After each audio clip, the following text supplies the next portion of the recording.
할렐루야.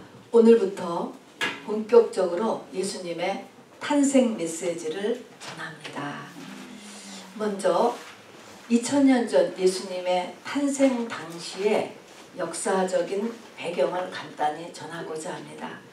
이는 왜 그러냐 하면 예수님의 탄생은 한 사람의 탄생을 넘어서 하나님께서 세상에 들어오신 날이기 때문에 하늘과 땅이 언제 그리고 어떻게 만나느냐 하는 영적인 원리를 가지고 있기 때문에 당시의 나라의 그리고 그 배경을 먼저 전하려고 하는 것입니다. 그래서 정치적인 배경, 언어적인 배경, 문화 그리고 사회상을 먼저 잠시 나누겠습니다. 첫 번째 정치적인 배경입니다. 사람은 어떤 나라에 사느냐에 따라서 그 나라의 영향력을 크게 받지 않습니까? 한국에 사는 사람과 미국에 사는 사람이 다르잖아요. 그런 것처럼 말입니다. 여러분, 구약의 마지막 책이 뭐였죠? 무슨 책이죠? 말라기입니다. 그 말라기 선지자 때는 이스라엘은 페르시아라고 하는 나라의 통치 밑에 있었습니다. 그 뒤에 말라기 이후에 400년 동안 하나님께서 아무 선지자도 보내지 않으셨습니다. 그래서 그때를 신구약 중간기다라고 하고 암흑기라고 했잖아요. 하나님은 말씀을 보내지 않으셨는데 나라는 요동을 쳤습니다.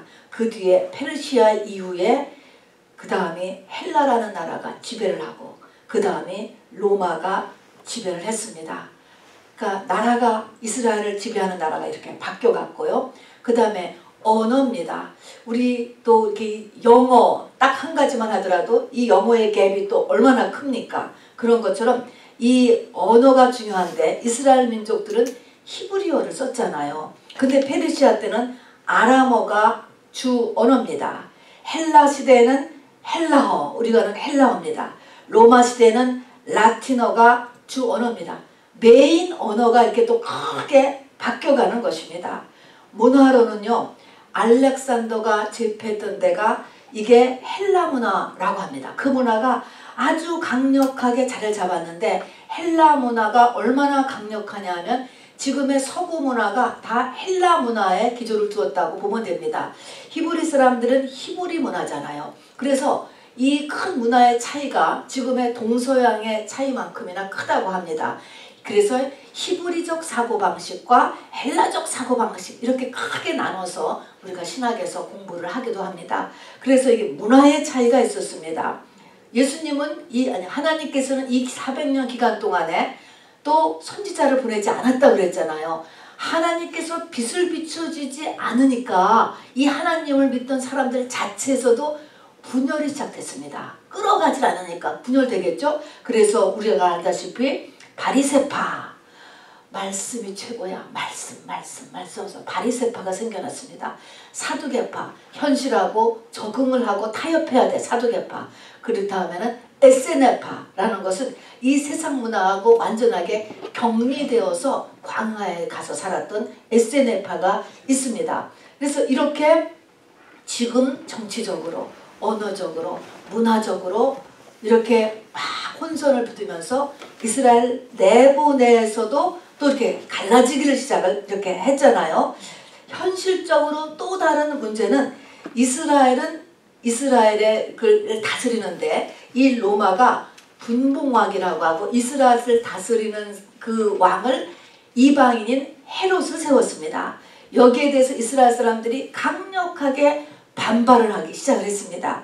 그래서 여기에 대항해서 로마에 대항하고 또 헤롯에 대항하고 해서 많은 운동단체, 당이라는 것이 일어났습니다. 그래서 마카비 운동단체가 있고 젤롯당, 열심당, 혁명당 굉장히 이 당이 많아서 그들은 칼을 품고 다니고 곳곳에서 살해하고 테러를 자행했습니다. 그러니까 얼마나 이게 무시무시하고 살벌하잖아요. 그런데 이런 이 반헤롯 단체, 반로마의 단체들이 열매를 맺은 것이 아니고 로마는 그보다 또 훨씬 강력하고 잔인했습니다.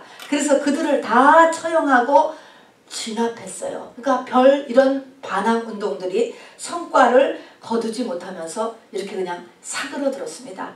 그러다 보니까 이스라엘의 많은 지도자들이 살아남기 위해서, 그리고 그나마 자기 자리를 지키기 위해서 로마의 비위를 맞추고 로마의 정치 권력과 타협하기에 이르렀습니다. 우리가 그냥 여기 하는 시민이라고 생각했을 때 이 상황이 어떨까라는 것을 한번 생각해 보기를 바랍니다. 자, 그래서 정말로 어떻게 할 수가 없구나, 그냥 그날이나 먹고 살자 라고, 현실이나 그냥 살아나가자, 내자, 이렇게 하는 사람들 앞에도 바로 로마는 속국에 아주 막강한 세금을 부과했습니다. 그러니까 일을 해도 살 수가 없는 것입니다. 또 계속되는 로마의 정복 전쟁을 위해서 끊임없는 징집 명령이 내렸습니다. 빼가는 것입니다. 거기다가 계속되는 가뭄입니다. 가난인 것입니다. 그리고 날씨는 덥고 석회질의 토양에서 나오는 불치병이 만연하여서 아주 예수님의 우리 공생에서 나오지만 병이 굉장히 많았습니다. 소경, 문둥병, 중풍, 정신질환자들이 가득했습니다. 거기에 속국이었기 때문에 불평등, 차별, 이런 것들이 아주 사회를 가득 채우고 있었고, 그런 반면에 로마의 기세는 조금도 약해질 기미가 보이지 않았습니다. 여러분, 이런 상황을 한번 생각해 보시면 어떨 것 같아요? 그야말로 혼돈의, 혼란의 극치요 극치. 그리고 소망이라고 하는 것은 찾아볼 수가 없잖아요. 찾아볼 수가 없는 그런 상태. 저는 이 예수님 당시의 사회상을 쭉 책에서 이렇게 보면서 창세기 1장 2절이 생각났습니다. 땅이 혼돈하고 공허할 때 하늘에서 빛이 비쳐서 천지창조가 일어나는 것처럼 이렇게 완전한 혼돈과 공허 속에 있을 때 예수님께서 탄생하신 것입니다. 그래서 이게 지금 하늘과 땅이 연합하는 그 시점은 뭐냐면 이 땅 쪽에서 말입니다. 하늘 외에는 대책이 없다. 완전한 바닥에 떨어졌을 때, 완전한 혼돈 속에 있을 때, 그래서 하늘을 바라보는 것 외에는 길이 없을 때, 여러분 이런 때에 이게 만나게 되는 것을 이렇게 우리가 다시 한번 보게 됩니다. 그러니까 창세기 1장 1절 2절이 바로 예수님의 탄생에서 다시 요한복음에서 있는 것처럼 똑같은 그런 혼돈과 공허와 깊은 흑암 속에 그 사회가 있었다라고 하는 것을 보고, 이것이 또한 영적인 원리인 것을 우리가 또한 알게 됩니다. 그래서 참으로 우리가 지금 깜깜할 때 크리스마스 이브 예배도 드리고, 또 이 불을 추리라든가 라이트를 깜깜한데 켜놓잖아요. 그렇게 하는 것도 바로 예수님이 이렇게 깜깜할 때 오신다라는 것을 우리가 상징하는 것이고, 또 우리의 삶 가운데서도 정말 고난이 깊고 어둠이 깊으면 새벽이 가까웠다는 것을 우리가 잊지 말아야 되겠습니다. 그래서 이스라엘 민족들은요 1500년 동안 타작을 밤에 해요. 결혼식을 밤에 해요. 여러분 이것이 다 그런 의미인 것입니다. 불 켜놓고 타작을 하고 말입니다. 우리가 결혼식도 우리가 밤에 하는 거 알죠? 이것이 다 이렇게 캄캄할 때, 아주 힘들 때 우리 주님께서 오시는 것을 이야기하는 것입니다.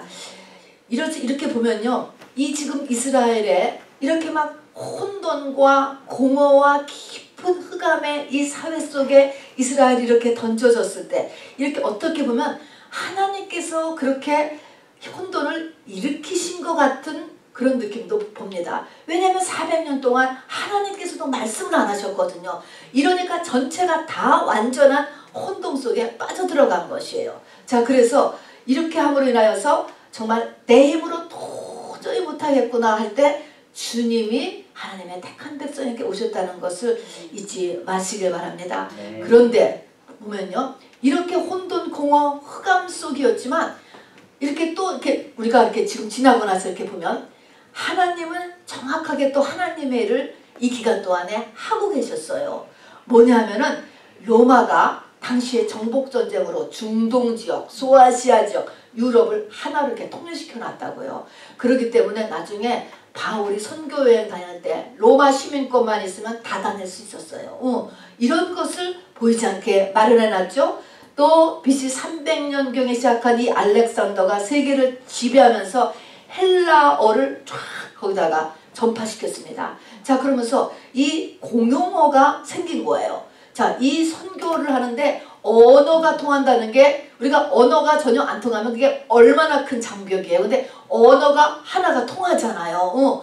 이게 지금 세대하고 비슷한 것 같아요. 그래서 헬라어라는 공용어를 인근 지역에 다 퍼뜨려 놨고, 이스라엘 사람도 그래서 헬라어를 많이 하게 되었죠. 그 다음에 로마는요, 세계를 정복하고, 그 다음에 정복한 지역에서 반란을 일으켰다. 그러면 재빨리 가서 이 반란군을 진압시키기 위해서 길을 닦았습니다.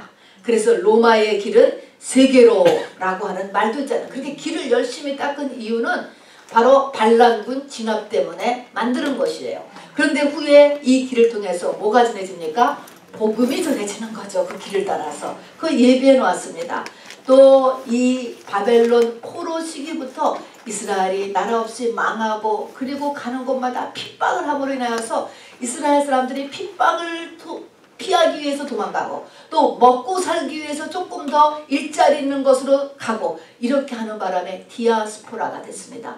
이스라엘 민족들이 사방으로 흩어지게 되었어요. 마지막에는 이제 로마의 성 폭파 때문에, 예루살렘 성 폭파 때문에 완전히 다 이렇게 흩어지게 되었는데, 후에 보면은 또 바울의 선교 여행을 가다 보면 가는 곳마다 유대인들이 있는 거예요. 그리고 그들이 복음 전파에 다 큰 도움을 주었습니다.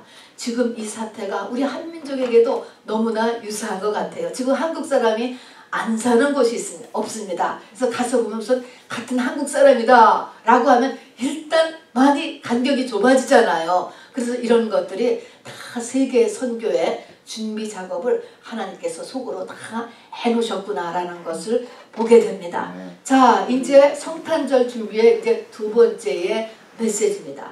예수님이 오셨어요. 1500년 동안 기다렸던 메시아가 탄생하셨다고요. 그러면 메시아가 탄생했으면 문제가 다 해결됩니까? 어떻습니까, 여러분? 해결됐습니까? 한번 보시기를 바랍니다. 메시아가 왔잖아요. 우리 알잖아요. 근데 문제가 다 해결됐느냐고요.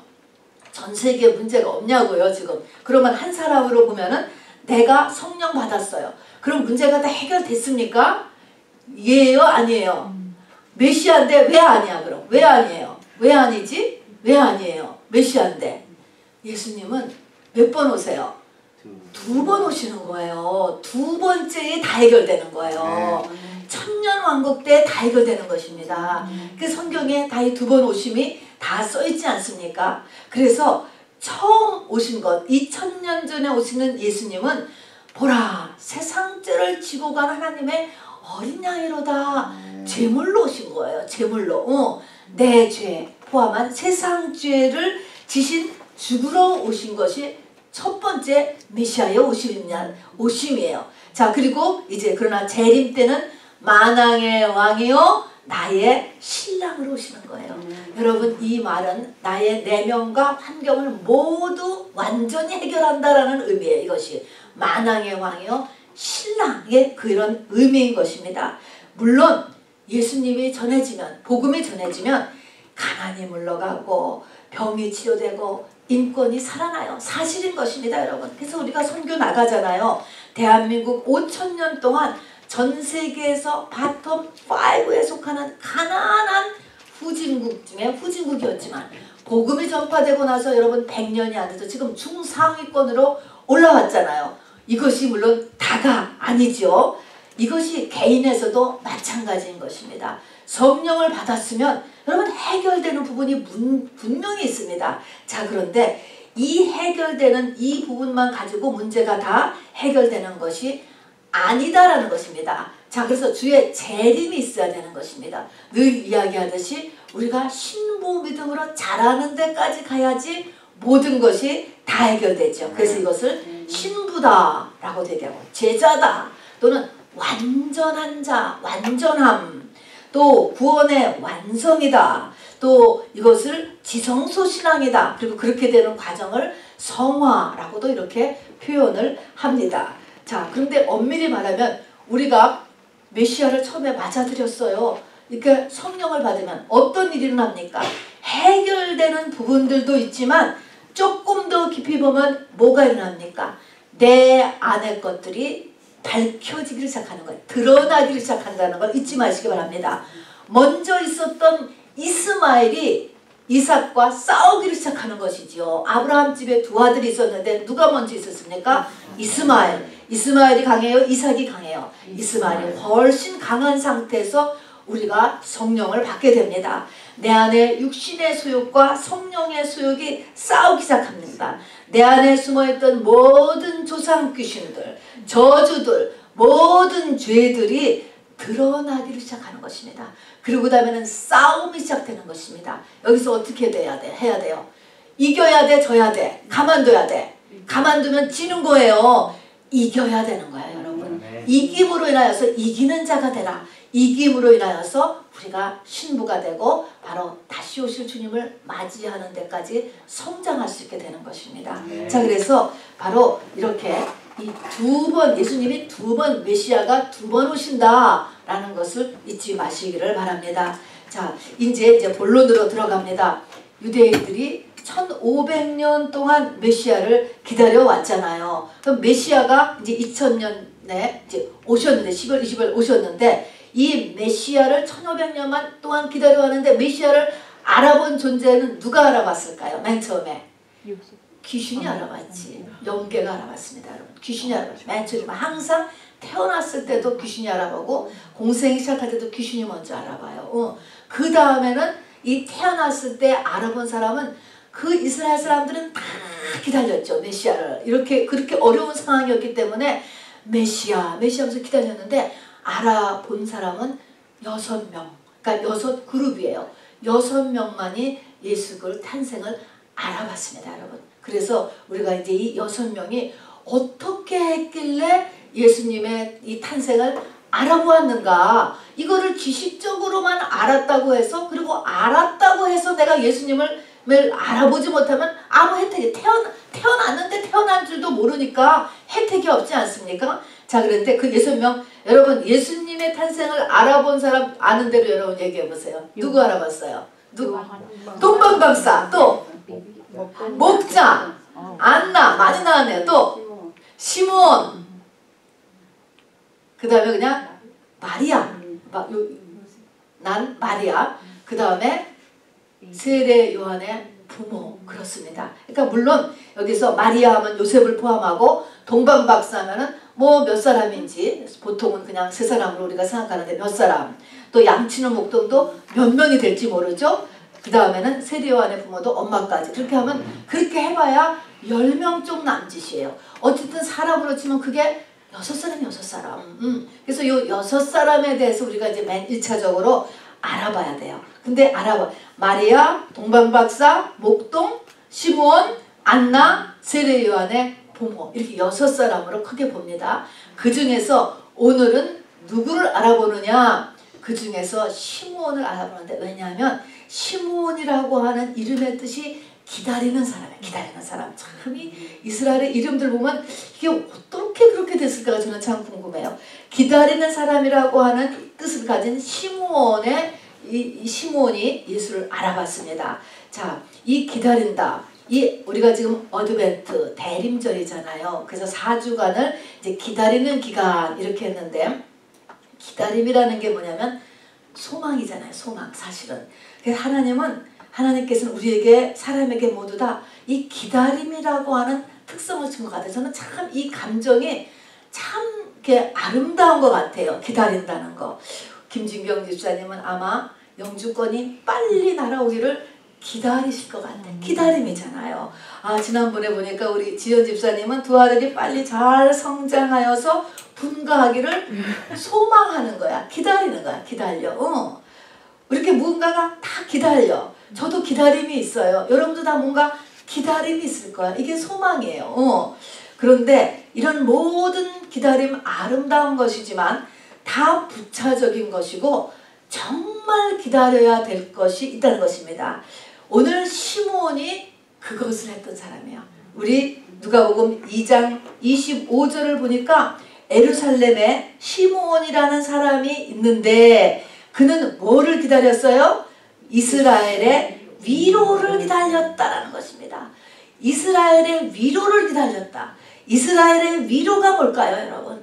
이스라엘의 위로. 이렇게 혼돈과 공허와 흑암의 사회 속에 이스라엘 사람들이 위로받을 수 있고 소망받을 수 있는 건 뭘 것 같아요? 메시아 오는 거잖아요. 그러니까 이스라엘의 위로를 기다렸다라고 하는 것은 메시아를 기다렸다라는 것입니다. 이 시므온의 생애를 한 절로 나타내는데 이렇게 나타냈습니다. 예루살렘에 시므온이라는 사람이 있는데 그는 이스라엘의 위로를 기다리는 자라. 그리고 뒤에 가서 보면은 성령이 그 위에 계시더라. 이렇게 얘기했습니다. 여기 보면은 이 시므온은 성령이 계속적으로 그와 함께하였고 감동을 주고 그 위에 주고 함께다. 성령이 함께한 인생이에요. 저는 성경에서 이만큼 멋있는 사람이 없는 것 같아요. 한 사람의 수십억의 사람이 살다가 이 땅을 떠나게 되는데 그 사람의 인생을 한마디로 묘사했을 때 이것이 이렇게 근사한 사람이 어디 있습니까, 여러분? 한마디로 뭐예요? 메시아를 기다리는 게 그 사람의 삶의 목표였어요, 여러분. 삶의 목적이었다는 거예요. 지금으로 하면 신부되는 것, 지성수 신앙을 갖는 것, 휴거되는 것, 이것이 그 사람의 신앙이 아니죠. 그 사람의 삶의 목표였다는 것입니다. 그리고 그것을 위해서 준비를 해야 되는데 그 사람의 데일리의 라이프, 그 사람의 이 준비는 뭐냐면은 성령인 것입니다. 성령과 함께하는 사람. 이 두 가지를 가지고 있는 너무나 정말 근사한 사람인 거예요. 그래서 이 시므온은 이렇게 메시아를 기다리는 사람. 그것이 그 인생의 목적이었습니다. 자, 그래서 그리고 우리 이 장을 보면은 여기 보니까 2장 25절 보니까 성령이 그 위에 계시고 26절에 보면은 더 놀라운 것은 얼마나 간절히 그것을 사모하고 기도했는지 하나님께서 응답 주신 것 같아요. 주의 그리스도를 보기 전에는 죽지 아니하리라. 아, 저도 이런 응답을 좀 받았으면 좋겠어요. 내가 죽기 전에 그 일이 꼭 일어나리라. 이걸 응답으로 받았다니까요. 이렇게 받은데 죽지 않으라는 성령의 지시를 받고 또 27절에 보니까는 성령의 감동으로 성전에 들어가서 마침 성령께서 성전에 들어가고 싶은 마음을 주어서 성전에 갔더니 마침 그때 아기 예수가 예식을 치러 온 것을 딱 만났잖아요. 뒤에 가서 보니까 또 성령의 감동으로 예언을 하잖아요. 이렇게 완전히 성령의 사람이었어요. 성령의 사람. 여러분, 성령의 사람이 되려면 어때야 돼요? 성령의 사람이 되면 첫째로 말씀이 있어야지 돼요, 여러분. 두 번째는 우리가 지난 금요일에도 한 것처럼 무엇을 하든지 하나님이 기뻐하시는 쪽이 뭘까를 생각하는 사람은 성령이 함께하는 사람이에요. 또 무엇을 하든지 이것이 하나님께로 나를 더 가까이 가게 할까 멀게 할까 그것을 생각하는 사람, 이게 성령이 함께하는 사람인 것입니다. 이 시므온이 그랬다라고 하는 것이죠. 너무나 이게 좀 근사한 사람인 것입니다. 자, 그래서 정말 주님이 너 평생에 메시아를 만난다라는 약속까지 주었습니다. 그랬더니 29절에 보니까 시므온이 아기 이제 성령의 감동으로 성전에 들어갔어요. 이렇게 우연히 들어간 거죠. 들어갔더니 마침 지금 제가 27절 읽는 거예요. 부모가 율법의 관례대로 행하고자 하여, 이것은 뭐냐면 아들을 낳으면 40일 지난 후에 와서 정결 예식을 하는 거거든요. 그거 하러 온 것입니다. 딸이면 며칠이죠? 2배, 80일. 아들이면 40일. 이렇게 이제 관례를 하러 온 것이에요. 근데 그거를 보고서 시므온이 그 아기를 탁 알아보는 거예요. 탁 알아보고서 이제 지금 하나님을 찬송하는데, 저는 이 시므온이 이때 이 아기를 알아본 것도 기가 막힌 것 같아요. 왜냐하면은 이제 이것도 성령의 감동으로 물론 알아보셨겠지요. 그렇지만 이때 이 아기가 예수님의 부모가 데리고 왔는데 여기 22절, 23절, 24절까지를 보면은 이 예식을 치르러 아기를 안고 갈 때 예물로 뭐를 가져갔죠? 비둘기를 가져가는 거예요. 원래는 뭐냐면 어린 양 한 마리를 바치는 거예요. 누구든지 자기 아들 첫 아들인데 아니 율법대로 하기를 원치 않겠어? 있는 것 없는 것 다 긁어서 어린 양 한 마리 갖다 바칠 텐데 이 아이 이제 처음 성전에 가는 건데 그거를 못하는 거예요. 그러니까 예수님의 부모가 어지간히 가난한 거예요. 가난하니까 뭐 외모도 그냥 초라하겠죠, 행색이. 근데 초라한 행색의 젊은 부부가 갓난이를 안고 왔는데 그거가 당시 성전이 굉장히 부패했다고 하거든요. 부패라고 하는 것은 돈 위주로 돌아갔다는 거예요. 그런데 어떻게 그렇게 초라한 행색의 부부가 하는 아기를 보고 메시아인 줄을 알아봤을까? 여러분, 성령의 감동으로 알아봤지만 이건 참 놀라운 거예요. 이미 시므온의 눈이 변해 있었다라는 것을 우리가 알게 되는 거죠. 그래서 알아봤습니다. 그러면서 첫 마디가 뭡니까? 하나님이시여 주제여 이제는 말씀하신 대로 종을 평안히 놓아주시는도다. 이렇게 이야기합니다. 종을 평안히 놓아주시는도다. 이 말은 그야말로 나는 이제 죽어도 여한이 없습니다. 이런 말이에요, 여러분. 여기 29절부터 30절, 31절, 32절까지는 시므온의 노래라고 해서 이것을 가톨릭에서는 장례식 때 사용하는 이 구절들이에요. 고별의 노래라고 하죠. 고별의 노래. 그래가지고 주제여 이제는 말씀하신 대로 종을 평안히 놓아주시는다. 이거는 모든 사람이 죽었을 때 다 이게 해당되는 게 아니고 주님을 완전히 주님과 연합된 사람에게 사실 하는 말이죠. 자, 어쨌든 이것이 이렇게 귀하게 쓰여지는 이런 말씀이고 여기 보니까 평안이라는 단어 샬롬이 등장하는 것입니다. 샬롬. 어떻게 되면 샬롬이 일어나요? 우리 생애에서 예수님과 연합하면 우리 속에 진정한 샬롬이 일어나는 것을 알게 됩니다. 그래서 이제 종이 샬롬하고 모든 것에서 자유해졌다 하는 것이에요. 모든 억압에서. 뭐 특별히 내가 어느 집에 가서 노예로 살지 않아도 이 땅에 많은 것들이 우리를 묶고 있잖아요. 노예잖아요. 노예. 묶고 있는데 이 모든 것에서 자유함. 스스로 자유함을 입으면 입는 거예요. 또 마음에 샬롬이 일어나는 거예요. 이것이 첫 마디죠. 종을 평안하고 자유하게 놓아주시는도다 라고 이렇게 선포를 합니다. 그러면서 이제 예수님에 대해서 말씀을 하시는 것이죠. 이는 만민 앞에 예비하신 것이요 이방을 비추는 빛이요 이스라엘의 영광이다. 그렇죠. 그래서 이런 말들도 기가 막힌 것 같아요. 이스라엘을 위해서만 이 예수님이 탄생하신 것이 아니고 만민을 위해서 또 이방을 위해서가 벌써 여기 나옵니다, 여러분. 자, 그리고 이스라엘에게는 영광이라고 했습니다. 자, 33절에 보니까 이 말을 듣고 그에 대한 말들을 이제 예수님과 예수님의 부모님이 놀랍게 여기더라. 이제 그 다음에 또한 문제가 됩니다. 그의 어머니 마리아에게 향하여 이르되 보라 라고 하면서 특별히 이제 예수님에 대해서 예언이죠. 이스라엘 중 많은 사람을 패하거나 흥하게 한다. 두 번째는 비방을 받는 표적이 되기 위하여 세움을 받았다. 비방을 받는 표적이 되기 위하여 태어났다. 이것은 아들인 예수에게 갓난 지금 한 달 된 아기 예수에게 한 예언입니다. 시므온이 한 예언이에요. 첫 번째는 많은 사람을 패하거나 흥하게 한다. 자, 이것이 복음의 능력이죠. 예수 그리스도를 억셉트하면은 흥황하고 거절하는 자는 인생이 패하게 되는 거예요. 복음의 능력입니다. 믿는 자는 살아나고 믿음을 거절하는 자는 죽는 것입니다. 여러분. 그건 원래요. 그 다음에는 비방을 받는 표적으로 세움을 받았다. 뭡니까? 십자가의 죽음을 당하시게 할 것으로 태어났다. 그러니까 이게 벌써 이 시므온이 이게 예언 속에 예수님의 생애가 이렇게 나타나잖아요. 이런 것들을 잘 보면 지금 유대인들도 이것을 지금 이 예수님을 영접할 수 있는 거야. 예수님은 이렇게 처음에 죽으러 오셨다라고 하는 것을 받아들이지 않고 대부분의 유대인들은 지금 또 이 정치, 경제, 사회 전체의 재림 예수를 초림 예수로 받아들이려고 기다리고 있잖아요. 근데 여기 분명히 이렇게 그가 표적, 비방의 표적이 되기 위해서 세움을 받았다. 이런 말이 다 이미 나오는 것입니다. 그 다음에 이거는 예수님에 대한 예언이고요. 그 다음에 마리아에 대한 예언이 이게 지금 놀라운 것입니다. 35절이에요.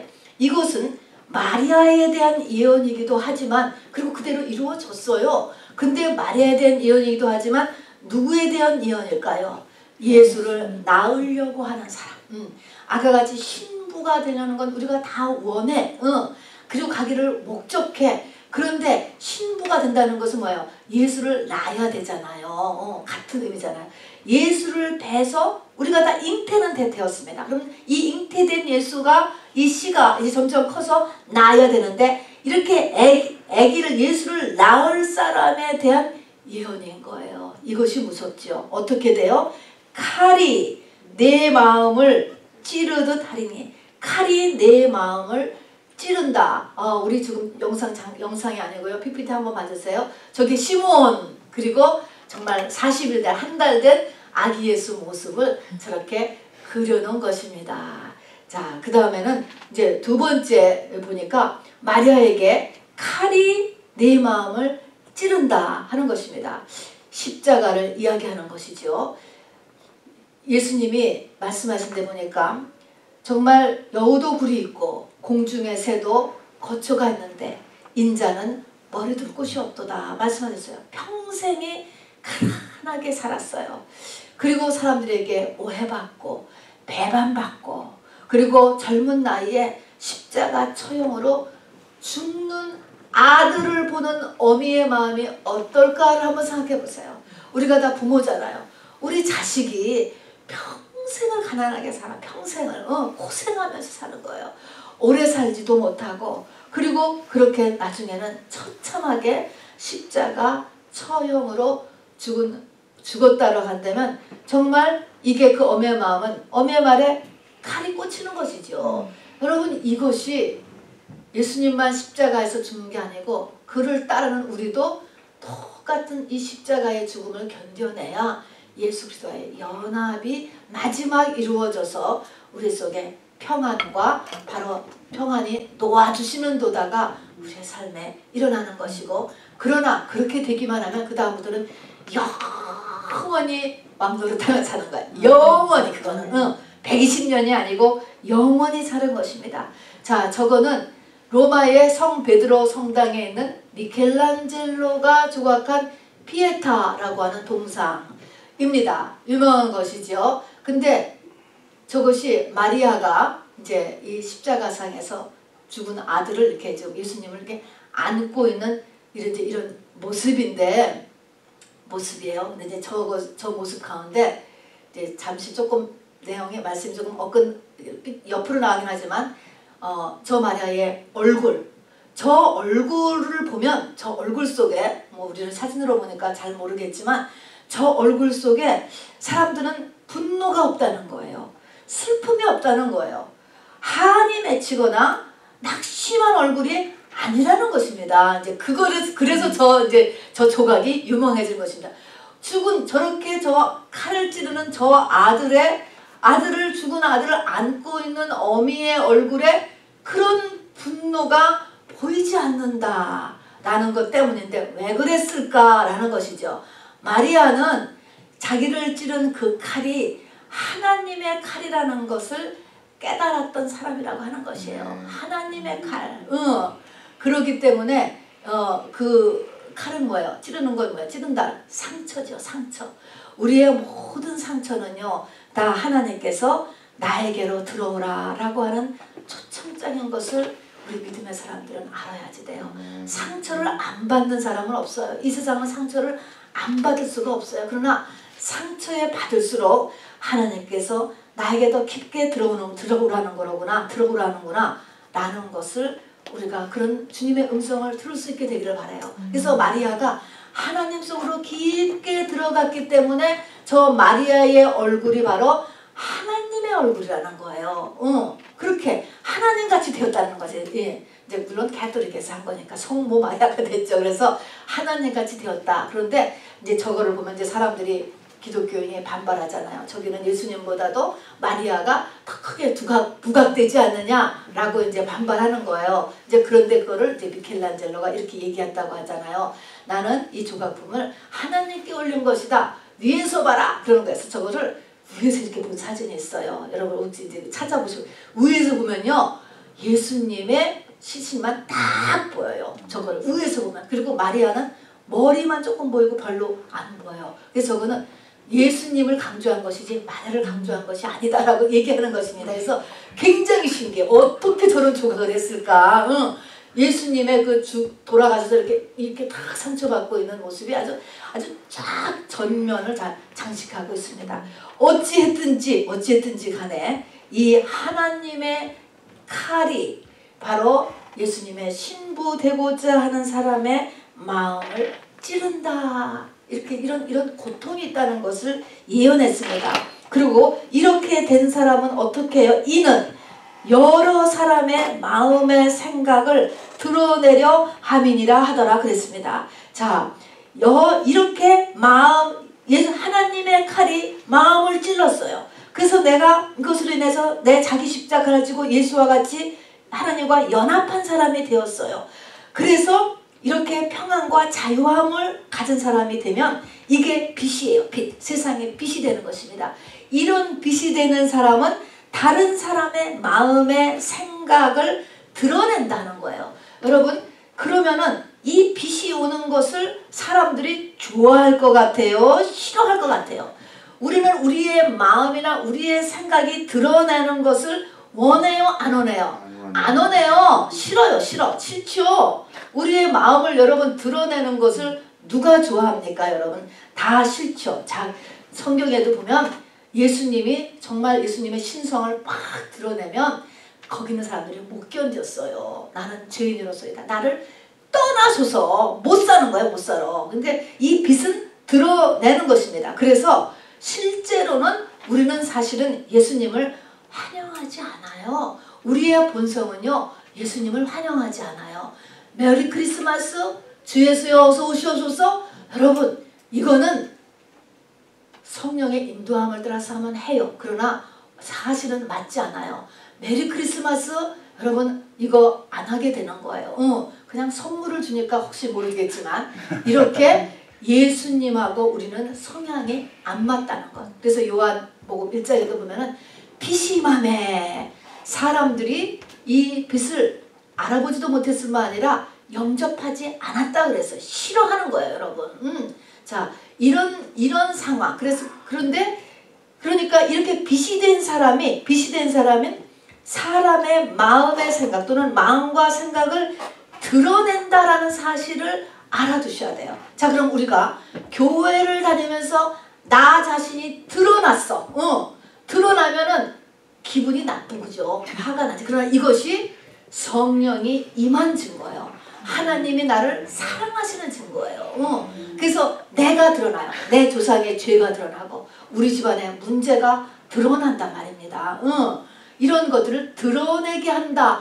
기분이 나빠도 여러분 성령으로 받으시는 저와 여러분이 돼야 된다. 제가 지금 이 말 하는 거예요. 역할이 뭐냐는 거예요. 이렇게 이 마리아의 역할이 뭐냐면 다른 사람의 마음의 생각을 드러내는 역할을 하는 거라니까요, 여러분. 자, 그래서 이 시몬은 어땠을까요? 이런 사람이 됐으니까. 또 마리아는 그런 사람이 되면 바로 이웃을 진리로 비춰주는 사람이 되는 거야. 비춰주는 사람. 그래서 그런 사람은 이 다니엘서 12장에 있는 대로 영원히 궁창의 빛과 같이 빛나고 별과 같이 영원히 빛나는 사람. 그 사람이 보이지 않지만 빛이기 때문에 이제 영원히 빛나는 사람이 된다라고 이렇게 우리가 새 예루살렘 성에서 사는 그 이후의 삶을 성경에서 이야기를 해놓고 있습니다. 네. 자, 여러분 우리 오늘 성탄절 준비의 첫 번째 메시지는 여러분 시므온을 우리가 살펴봤습니다. 아멘. 이스라엘 민족이 이 메시아를 열심히 1500년 동안 기다렸지만 6사람만이 만났습니다. 알았습니다. 우리도 이렇게 올 성탄절에 주님을 만나는 그런 성탄절이 되어야 돼요. 반드시 실질적으로 말입니다. 그 6사람을 보면 남자도 있고 여자도 있고 젊은이도 있고 늙은이도 있어요. 안나나 시므온 같은 분들은 80이 넘은 늙은 사람들이었습니다. 동방박사같이 학식 있는 사람도 있고 목동같이 학식이 아직 없는 사람도 있습니다. 세례 요한의 부모같이 교역자도 있고 평신도도 있습니다.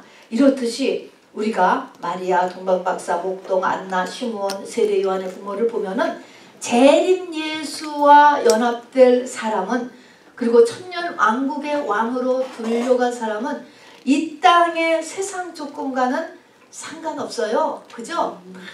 이 땅의 것들을 다 넘어서서 우리가 지금 이 6사람이 어떻게 만났는가나만 잘 연구해서 그것을 따라서 우리가 하면은 되는 것입니다, 여러분. 그게 오늘 시므온이에요. 시므온은 이름이 기다리는 사람인 것처럼 잘 기다린 사람이에요. 잘 기다려. 어떻게 한 게 잘 기다린 거냐? 오늘 이제 결론입니다.